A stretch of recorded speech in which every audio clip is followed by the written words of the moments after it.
TikTok takedown. The social media company recently under scrutiny over its Chinese ownership and allegations it could be used in influence campaigns or for surveillance. But if you're wary of the app, how do you delete your data from TikTok? Let's get the tech and legal perspective with Yahoo Finance's Dan Howley and Alexis Keenan. So Dan, let's first start with you. Walk us through how you actually delete your data on TikTok. Yeah, it's actually a relatively straightforward process. Basically, you can go into the app itself and you're going to go to your profile page. And this is if you totally want to delete TikTok in its entirety, your account, not just the app itself. So you're going to go to the profile page and you're going to click that little hamburger, the 3 vertical lines in the top right corner. And from there, you're going to go down to the account. And then privacy and settings. From there, you'll hit that account button, like I said, and then select deactivate or delete your account. So you can deactivate your account, which means you basically just put it on hold for a while, but we want to delete. So on the next page, you're going to go to submit a reason for deleting your account. If you actually want to submit it, you can just hit skip if you don't want to do that at all. And then on the next page, it'll ask if you want to download your old TikTok content. So your videos, anything you may have posted, you'll be able to download because, look, sometimes those videos are kind of funny. If you don't want to, though, you can just skip it. You'll kiss them goodbye entirely, and then you'll be able to go on to a page that will basically inform you that for 30 days, TikTok will still hold on to your data. The reason for that is, again, it's part of the retention process. They want to kind of keep you in. So they'll say you have 30 days to come back if you want to. You don't necessarily have to make this decision now. You can delete it.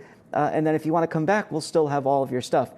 If you want to skip that, go ahead and skip it, and then you can finally permanently delete your account. And as I said, once you do delete it, you'll still be able to reactivate it. So if you're trying to, quit cold turkey, I suggest deleting it from your phone as well.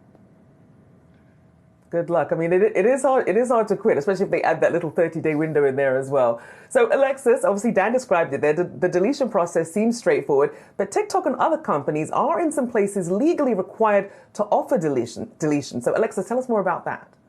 Yeah, Rochelle. So it really depends right now where you reside, though the fluid borders of the internet, they may spur some companies to adopt a one-size-fits-all policy so they don't have to piecemeal follow the law in every jurisdiction. So right now, consumers abroad, predominantly in the EU and in certain US states, have the right to delete their accounts, whether that's TikTok, whether that's another platform, along with the personal information that they've put onto those accounts. And those rights, they come from data protection laws that include the right, what has come to be known as the right to be forgotten. There are terms embedded in some of these laws. Now, in the EU, you have the GDPR law. There, consumers have the right to erasure of personal data, and they can do that erasure just by withdrawing their consent. In the US, on the other hand, that is a piecemeal jurisdiction here. We have a number of states that have adopted laws with these deletion type of rights.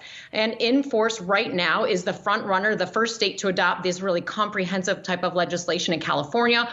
Also, laws in force for deletion in Colorado, in Virginia. And then forthcoming are laws in Utah that'll come later this year, in Iowa in 2025, and also in Connecticut, though these laws, they really do differ on how they define personal information or personal data. In California, personal information comes down to information that identifies the consumer or even a household, or could be linked to either of those, but it pertains only to the information that businesses collect from the user. Even broader is Virginia's newer law, where consumers have the right to delete personal data, which includes personal information that the business can get not just from the consumer, but also from other sources. So kind of a sweeping right there, and Virginia going a step further than California. But still, for TikTok specifically, given that the company's parent ByteDance is in China, no guarantees about what data is still perhaps housed in China.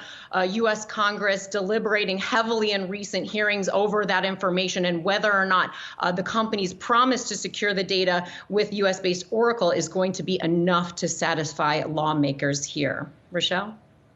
So certainly still a lot of gray area here. And Alexis, even if you do have the legal right to delete your data, there are, of course, exceptions as well. Tell us more about those.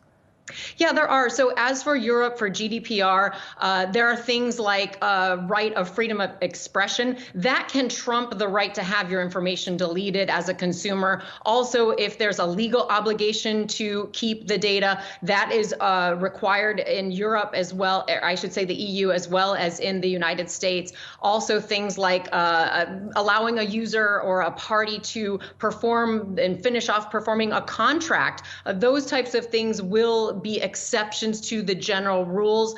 There are a lot of them, but there are very particular requirements there. Things like public health, public interest, scientific, historical facts, those types of things sometimes would let a company hang on to your user info. Yeah, it's still a lot to wrap your head around. And as you mentioned, the fluid borders of the internet making it that much harder. Yahoo Finance's Dan Howley and Alexis Keenan, thank you for breaking that down for us.